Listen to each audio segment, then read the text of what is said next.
ഈരാറ്റുപേട്ട അയ്യപ്പന് പിന്നാലെ കോട്ടയത്തിൻ്റെ ഗജസമ്പത്തിൽ നിന്നും മറ്റൊരു ഗജവീരൻ കൂടി നഷ്ടമായിരിക്കുന്നു.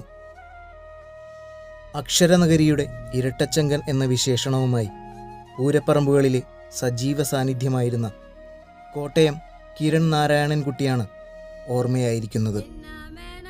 ഒരു കാലത്ത് വീറും വാശിയും കൈമുതലായിരുന്ന ആനക്കരുത്തിൻ്റെ കൺകണ്ട രൂപമായി കണ്ടിരുന്ന ആനക്കേമൻ ഇന്ന് 65 വയസ്സിന് മേൽ പ്രായം കണക്കാക്കാം നാരായണൻകുട്ടി ആനയ്ക്ക്.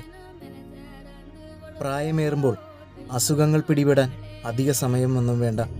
കുറച്ച് ദിവസങ്ങളായി ചില ശാരീരിക ബുദ്ധിമുട്ടുകൾ ആനയെ അലട്ടിയിരുന്നു.